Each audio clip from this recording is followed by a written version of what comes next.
नमस्कार, स्वागत है आपका आर्दमिक में विशेष और इस वक्त की बड़ी खबर के साथ मैं सतीश आर्या।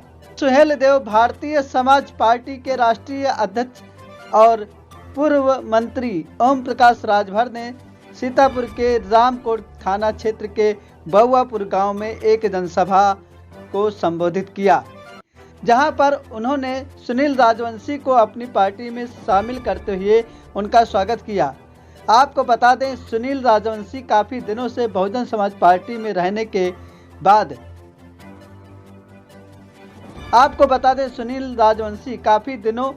बहुजन समाज पार्टी में रहने के बाद समाजवादी पार्टी में शामिल हो गए थे। इसके बाद उन्होंने पिछले दिसंबर माह में समाजवादी पार्टी से त्यागपत्र दे दिया था। उन्हें सुहेल देव भारतीय समाज पार्टी में जाने का न्योता मिला और सुभाषपा के राष्ट्रीय अध्यक्ष ओम प्रकाश राजभर ने उन्हें अपने आवास लखनऊ में मिलने के लिए बुलाया, जिन्हें उन्होंने सहर्ष स्वीकार किया। इस बारे में सुनील राजवंशी ने जनसभा को संबोधित करते हुए कहा, साथियों, आज मुझे बहुत ही निराश होना पड़ा है। आज दो विधायक इस जनसभा को रोकने के लिए पूरा प्रयास करते हैं, लेकिन आप लोग आए हैं, इसके लिए मैं आप सभी को बहुत धन्यवाद देता हूं कि सबके मना करने के बावजूद भी, लोगों के धमकाने के बाद भी आप लोग आए हैं। इसलिए मैं आपको बहुत बहुत बधाई, बहुत बहुत धन्यवाद देता हूं। साथियों, मैं इससे पहले बहुजन समाज पार्टी में लखनऊ मंडल का जोनल कोऑर्डिनेटर भी रहा, स्टार प्रचारक रहा, लेकिन वहां पे कुछ लोगों ने जातिगत टिप्पणी की, जिसको लेकर के मुझे बहुजन समाज पार्टी को छोड़ना पड़ा। उसके बाद मैं समाजवादी पार्टी में शामिल हुआ। समाजवादी पार्टी में शामिल होने से पहले मैं सुहेल देव भारतीय समाज पार्टी में शामिल होना चाह रहा था और कुछ नेताओं से हमने संपर्क भी किया, लेकिन उन्होंने हमारी मुलाकात माननीय जी से नहीं की। फिर हम समाजवादी पार्टी में अखिलेश जी से मुलाकात करके सभा में शामिल हुए अपने 1100 पदाधिकारियों के साथ। जिस दिन बहुजन समाज पार्टी हमने छोड़ी थी, उसी दिन बहुजन समाज पार्टी सीतापुर से खत्म हो गई थी। समाजवादी पार्टी में अखिलेश जी का रवैया ठीक ठाक रहा 2 साल तक। उसके बाद 1 साल से मैं इधर 3 बार उनसे समय मांगा मुलाकात करने के लिए, उन्होंने हमको समय नहीं दिया और इसलिए मुझे सुहेल देव भारतीय समाज पार्टी में तो पहले से ही आना था, लेकिन कुछ कारणों से नहीं पहुंच सका और इधर अखिलेश जी ने मुलाकात नहीं की, तो मैं समाजवादी पार्टी को छोड़ करके और माननीय जी से मुलाकात की। हमारे जिला अध्यक्ष हैं कुलदीप भार्गव जी और बड़े भाई इजहार अली साहब जो राष्ट्रीय सचिव भी हैं, उन्होंने हमारी मुलाकात माननीय जी से कराई और आज हम सदस्यता भी ग्रहण कर रहे हैं आप लोगों के बीच में। इसके लिए मैं आप दोनों नेताओं को बहुत बहुत बधाई देता हूँ और ज्यादा कुछ न करते हुए मैं बस यही कहना चाहूंगा कि सुहेल देव भारतीय समाज पार्टी को आप लोग मजबूत करिए। जो दलित पिछड़े अल्पसंख्यक की लड़ाई लड़ रही है और आने वाले समय में हम ये चाहते हैं उत्तर प्रदेश की सत्ता की जो कुंजी है वो हमारी पार्टी सुहेल देव भारतीय समाज पार्टी के मुख्य माननीय श्री ओम प्रकाश राजभर जी के हाथों में हो, और ये तभी संभव है जब आप लोग सहयोग करेंगे और जो असली सामाजिक न्याय की लड़ाई लड़ रहे हैं उनका आप लोगों को साथ देना है। और इसी के साथ मैं अपना सारा समय अपने मुख्य अतिथि जी को दूंगा, क्योंकि हमारी नई पार्टी है, फिर आपके विचार भी हमको सुनने हैं, इसलिए मैं अपना सारा समय अपने मुख्य अतिथि को दे रहा हूँ और इसी के साथ मैं अपनी बात को ध्यान देता हूँ। जय भीम, जय पारसी समाज, जय सुहेल देव, जय सुहेल देव भारतीय समाज पार्टी के राष्ट्रीय अध्यक्ष व पूर्व मंत्री ओम प्रकाश राजभर ने जनता को संबोधित करते हुए कहा कि हम शिक्षा के अधिकार के लिए लड़ रहे हैं। उन्होंने जनता से पूछा कि क्या आप लोग हमें साथ देंगे। आपके पास वह चाबी है जिससे राजा किसी रानी के पेट से नहीं बल्कि आपके वोट से पैदा होता है। जब देश में एक राशन कार्ड से पूरे भारत में कहीं भी अपना गल्ला ले सकते हैं तो शिक्षा का अधिकार एक क्यों नहीं हो सकता। उन्होंने वन नेशन वन एजुकेशन का फार्मूला दिया। इस बारे में उन्होंने जनता को संबोधित करते हुए कहा जनसभा की अध्यक्षता करते हुए सम्मानित अध्यक्ष महोदय, संचालक महोदय, मंच पे विराजमान नेतागण, सामने देश के नेताओं की तकदीर लिखने वाले जज मालिकों, पत्रकार भाइयों,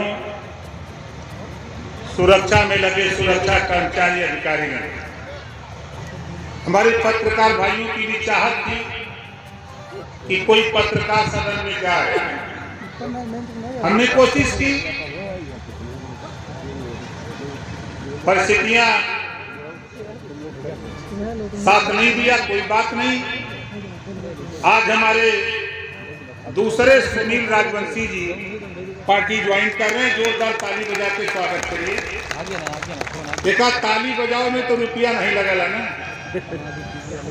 जोरदार ताली बजा के स्वागत करिए।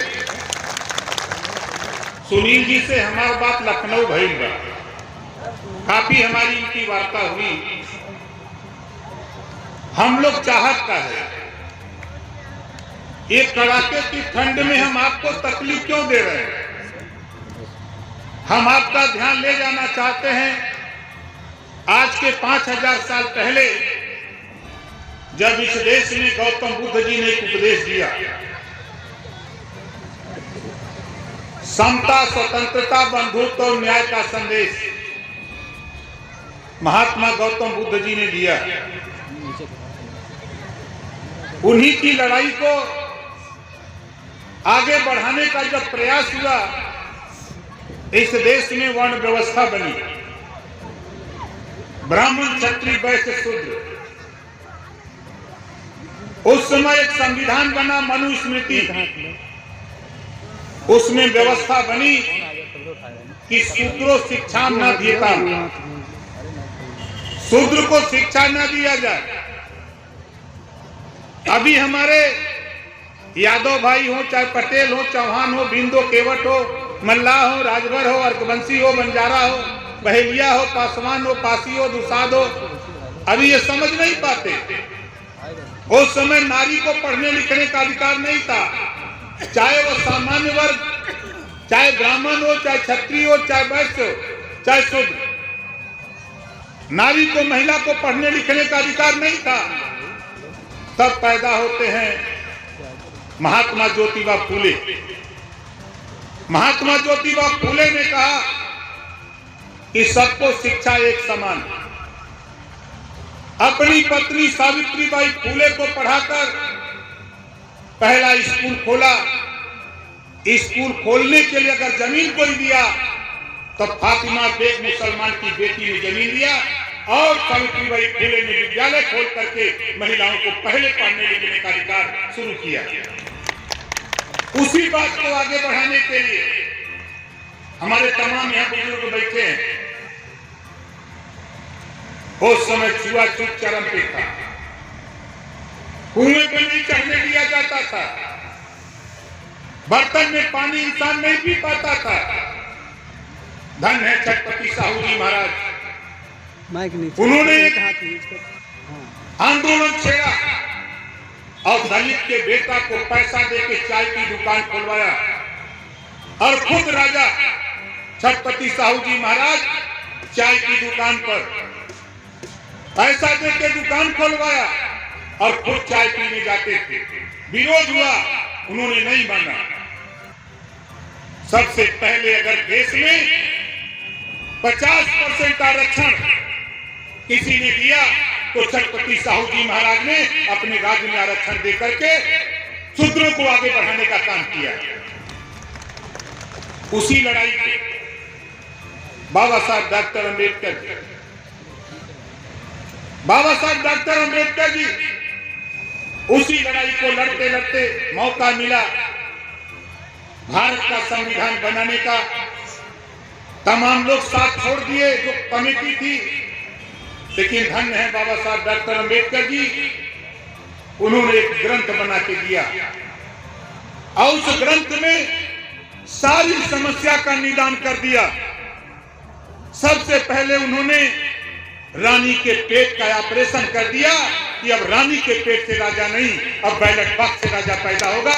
ये बाबा साहब डॉक्टर अम्बेडकर जी ने पैदा किया। वो पावर हमको आपको बाबा साहब डॉक्टर अम्बेडकर ने दिया। यहाँ हम कितने लोग हैं, अगर पूछा जाए तो हमारे आपके घर में रामायण मिलेगा, गीता मिलेगी, लेकिन शायद किसी के घर में संविधान की किताब किसी के घर में मिली। जिस संविधान से बाबा साहब डॉक्टर अम्बेडकर जी ने हमको आपको अधिकार दिया, आप चाहो जो पावर दिया है वोट का, अपने ठंडे दिमाग से सोचो, अगर तेरे वोट में पावर नहीं होता, इस देश के नेता तेरे वोट के बदले तुझे दारू नहीं देता, कि देता नहीं देता, इसी वोट के बदले तुझे मुर्गा देता है, दारू पिलाता है, मुर्गा खिलाता है और 5 साल मुर्गा बना के घुमाता है। धन्य है मान्यवर कांशीराम जी, पैदा हुए ओम प्रकाश राजभर जैसे लाखों नौजवानों को, गुलामों को गुलामी का एहसास कराया कि बाबा साहब डॉक्टर अम्बेडकर जी ने संविधान में तुझे भी राजनीति करने का अधिकार बाबा साहब ने दिया है, निकलो राजनीति करने। बाबा साहब डॉक्टर अम्बेडकर जी ने कहा है, political power is the master की। राजनीति एक ऐसी चाबी है जिसे सभी बंद दरवाजे खोले जा सकते हैं, और आज वो चाबी लेने के लिए बाबा साहब डॉक्टर अम्बेडकर जी ने बहुत आसान तरीका, पहले राजा एक दूसरे राजा को हरा देता था या उसकी मूली काट लेता था, तब राजपाट पाता था, लेकिन आज मूड़ी गिना के हो रहा है। आज मूड़ी गिना के हो रहा है, जिसकी मूड़ी ज्यादा उसको राजपाट मिल रहा है। धन्य है बाबा साहब डॉक्टर अम्बेडकर। बाबा साहब डॉक्टर अम्बेडकर जी ने संविधान जब लिखा, अभी आप कुछ दिन पहले ही 26 जनवरी को गणतंत्र दिवस मना रहे थे। क्यों मना रहे थे? बाबा साहब डॉक्टर अम्बेडकर जी ने क्यों संविधान में सारी व्यवस्थाएं आपके लिए लिखा? आप संविधान में आपके लिए जो व्यवस्था है, आप जिस दिन जान जाओगे उस दिन शासक बनोगे, गुलाम कभी नहीं रह सकते हो। ये ओम प्रकाश राजभर कह रहा है। बाबा साहब डॉक्टर अम्बेडकर जी ने तो लिखा है संविधान के पहले पन्ने पर, समता, स्वतंत्रता, बंधुत्व और न्याय। जो बात गौतम बुद्ध जी ने कही, जो बात महात्मा ज्योतिबा फूले ने कही, जो बात छत्रपति साहू जी महाराज ने कही, जो बात पंडित दीनदयाल उपाध्याय ने कही, वही बात तो बाबा साहब डॉक्टर अम्बेडकर जी ने संविधान में लिखा है और दिया है आपको पावर। लेकिन हम क्या करते हैं? कोई धमका देगा कि किसी की मीटिंग में मत जाओ, अरे मत आओ, कितने दिन गुलामी करोगे यारों? देखो, सीखो, तेरे वोट के दम पर, तेरे वोट के ताकत के बल पर मुलायम सिंह जी ने अपने बेटे को मुख्यमंत्री बनाया। झांको, बिहार में लालू जी अपने बेटे को मुख्यमंत्री बनाने की लड़ाई लड़ रहे। नीतीश जी मुख्यमंत्री की शपथ लेने फिर जा रहे हैं 9वीं बार। सोनिया जी राहुल को प्रधानमंत्री बनाने की लड़ाई लड़ रहे हैं। आप कम से कम अपने बच्चे के विषय में सोचो, अपने परिवार के विषय में सोचो। हम तो साफ साफ बात आपसे कर रहा हूं। ये देखो, संविधान के दायरे में एक देश एक राशन कार्ड। सीतापुर का व्यक्ति बंबई में भी राशन ले सकता है, बंबई का व्यक्ति बलिया में राशन ले सकता है। एक देश एक राशन कार्ड का कानून देश में बन सकता है, तो 1 नेशन 1 एजुकेशन, एक सा देश और एक समान शिक्षा का भी कानून देश में बनना चाहिए। ये लड़ाई ओम प्रकाश राजभर चाहते हैं। दुनिया के तमाम देशों में शिक्षा फ्री है, कॉपी, किताब, फीस, दवाई, भोजन, वजीफा, कपड़ा, जूता, मोजा, टाई, बैग, साइकिल फ्री। हम तो यही चाहते हैं कि जो पाठ्यक्रम, जो पढ़ाई प्राइवेट स्कूल में है, वही पढ़ाई सरकारी स्कूल में भी लागू कराने के लिए ओम प्रकाश राजभर आंदोलन चला रहे हैं। अगर तेरी औकात है तो जाके अपने नेता से कह दो कि क्या पॉलिटिकल पावर तुझे दे देगा। क्या एमएलए बना सकता है, मंत्री बना सकता है, लेकिन उत्तर प्रदेश का सीएम तुझे नहीं बना सकता है। सिर्फ गुलामी करने के लिए तुझे रखा है, तेरा वोट लेने के लिए रखा है। तुम सुनील रघुवंशी को डरवा सकते हो, लेकिन ये शेर की फौज में शामिल हो गया है। पिछली सरकार ने जब हमारे महापुरुषों के नाम पर गरीब कमजोर के विकास की योजनाएं बनी, जब समाजवादी पार्टी की सरकार आई, क्यों बदल दिया? हिम्मत नहीं पड़ी बोलने की कि बाबा साहब डॉक्टर अंबेडकर जी के नाम पर, महात्मा ज्योतिबा फूले, सावित्रीबाई फूले, छत्रपति साहू जी महाराज के नाम पर जो योजनाएं बनी थी, उन योजनाओं को लागू करने का काम पूर्व की सरकार ने किया। जब आपकी सरकार आई, सपा की आई, आपने बंद क्यों कर दिया? प्रमोशन में आरक्षण क्यों खत्म किया समाजवादियों ने? कभी सोचा? हिम्मत नहीं है इस बात का सवाल करने का। और कहते हो कि सुनील रघुवंशी ओम प्रकाश राजभर के साथ। अरे ये ओम प्रकाश राजभर वो जलता हुआ आग का गोला है, जो छुएगा वो जल करके भस्म हो जाएगा, देख लेना। अरे साथियों, मांगना है नेता से तो शिक्षा मांगो, नेता से मांगना है तो स्वास्थ्य मांगो, मांगना है तो रोजगार मांगो, मांगना है तो नौकरी मांगो, तब नेता सुनेगा। वरना बहुत चिल्ला सुनो खिलेगी, हम तो खुले मन से कहते हैं। दिन में भारतीय जनता पार्टी के खिलाफ अखिलेश जी बोलते हैं, और रात के गुलदस्ता लेके योगी जी मोदी जी को शरणम गच्छामि,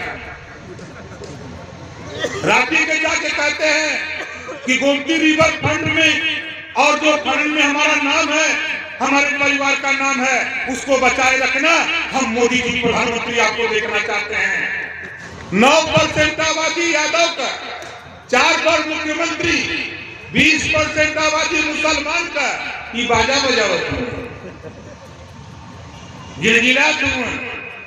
समाजवादी पार्टी ने अगर धोखा दिया नंबर 1 पर, तो मुसलमानों को धोखा दिया। सिर्फ नफरत के अलावा कुछ नहीं दिया। 52% पिछड़ों को हक लूटा, हिस्सा लूटा, धोखा देने के अलावा पिछड़ों के साथ कुछ नहीं किया। अनुसूचित जनजाति के साथ सबसे बड़ा धोखा अगर कोई किया तो समाजवादी पार्टी ने किया। 1531 थाना उत्तर प्रदेश में है। थाने पर, हर थाने पर सबसे ज्यादा सिपाही दरोगा कौन बिरादर है? बोला, जोर से बोला। काहे? जोलहा दुनिया सारी साई दर्जी फकीर शेख सैयद पठान कहाँ गए? नाई गोर पाल प्रजापति बिंद केवट मल्ला राजभर चौहान आरकर कबंसी बंजारा बहेलिया कांगार कहाँ गए? खाली वोट देवे का मशीन है। हवा एकदम पारी तो पेट भर दे तो लड़ चुनाव खाता न खुली।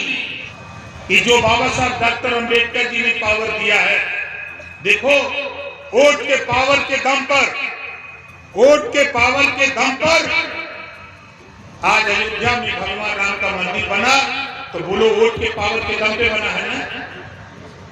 वोट के पावर के दम पर बाबा साहब डॉक्टर अंबेडकर जी ने संविधान नहीं बनाया होता, नहीं लिखा होता, तो सुप्रीम कोर्ट से फैसला भी नहीं मिला होता। वोट के दम पे सरकार नहीं बनी होती। तो मकसद हमारा इतना याद है, लड़ाई इस बात की है कि हम रोजगार के लिए लड़ रहे हैं। हम देश में तकनीकी शिक्षा चाहते हैं, कक्षा 4 से रोजगार पर शिक्षा, मोबाइल बनाना, मोटरसाइकिल बनाना, लैपटॉप बनाना, फ्रिज बनाना, एसी बनाना, कूलर बनाना, 100 विषय बने और कक्षा 4 से एक विषय हर बच्चे को पढ़ना अनिवार्य कर दिया जाए, देश में रोजगार परक शिक्षा लागू कराना ओम प्रकाश राजभर का मकसद है। इस नाते हम आपके बीच में आए। अब आप फैसला देने वाले मालिकों, आप बताओ, जिसके बेटा बेटी को 4 साल 5 साल 3 साल मोबाइल बनाने पढ़ाया जाए तो बोलो सीख लेगा कि नहीं सीख लेगा? तो उसके हाथ में हुनर होगा ना। विद्यालय छोड़ने के बाद कहीं भी वो 3-4 महीना प्रैक्टिस करके अपनी खुद की दुकान खोल करके 500 रुपया रोज जमा करके अपने माँ बाप के बीच में रहेगा, परिवार के बीच में रहेगा, परिवार की भी सेवा करेगा और रोजी रोटी का भी काम करेगा। ये लड़ाई हम चाहते हैं। हम चाहते हैं जो 27% आरक्षण है इसको बांट करके जो पिछड़ों के लिए है वो सभी जातियों को दिया जाए ताकि सबकी हिस्सेदारी बराबर मिले। जो बात बाबा साहब डॉक्टर अम्बेडकर जी ने कहा है, संविधान के पहले पन्ने पे लिखा है, समता स्वतंत्रता बंधुत्व और न्याय, उस पे काम। और नेताओं की तनख्वाह बढ़ानी होती है तो दोनों हाथ उठा देते हैं सदन में। चाहे वर्दी भत्ता की बात हो, चाहे भोजन भत्ता की बात हो, चाहे उनकी कोई भी समस्या हो, उस समस्या की लड़ाई अगर कोई लड़ता है तो ओम प्रकाश राजभर के अलावा पुलिस विभाग ही नहीं, सभी विभागों की लड़ाई अगर कोई लड़ता है तो ओम प्रकाश राजभर भारतीय समाज पार्टी लड़ेगी। हमारे पत्रकार भाई लोग बड़ी फोटो नेताओं की होगी, जब पत्रकार आयोग गठन करने की बात आती है तो कोई सदन में नहीं बोलेगा तो ओम प्रकाश राजभर बोलेगा। हमारे फोटोग्राफर साथी, दुर्घटना बीमा की बात आती है, कोई नहीं सदन में सहयोग करता है। अगर अकेले कोई लड़ता है तो ओम प्रकाश राजभर लड़ता है। मीडिया से मुखातिब होते हुए ओम प्रकाश राजभर जा रहे हैं, कब तक मंत्रिमंडल में शामिल होने का है? आपकी भावना की कदर की जाएगी, जल्दी इंतजार कर रहे हैं, जल्दी हो। लोकसभा को लेकर क्या कहना चाहते हैं? क्या चुनाव को कितनी सीटों देखिए, यहाँ सीटों का झगड़ा नहीं है। यहाँ लड़ाई इस बात की है कि तीसरी बार माननीय नरेंद्र मोदी जी को प्रधानमंत्री बनाने की लड़ाई हो रही है। उसमें हम सब लोग जो एनडीए में शामिल लोग हैं सब लोग एकजुट हैं और सीट का झगड़ा नहीं, बटेगा तो ले लिया जाएगा। कांग्रेसियों का कहना है कि राम मंदिर अभी तक अधूरा पड़ा है, जो कि सिर्फ दिखावनी में ही उद्घाटन किया गया है। इसको लेकर क्या कहेंगे? देखिए, लंबे समय तक कांग्रेस का शासन था, कांग्रेस ने जो काम नहीं कर पाए कांग्रेस के लोग वो एनडीए के लोग मिलकर कर रहे हैं। चाहे वो महिला आरक्षण का मामला आप देखिए, कांग्रेस नहीं कर पाई, उसको एनडीए ने पूरा किया। मंदिर का मुद्दा एनडीए की सरकार में पूरा हो रहा है। जो भी योजनाएं बन रही हैं वो सीधे लाभार्थी के खाते में, चाहे किसान सम्मान निधि खाते में सीधे जा रहे, बीच में बिचौलिए नहीं है, जिसको लेके कांग्रेसी सपाई सब परेशान है। आप कितनी सीटों पर लड़ने को उम्मीद जताई जा रही है? जाऊँ ना मिल जाई तब ना सर। वैसे लग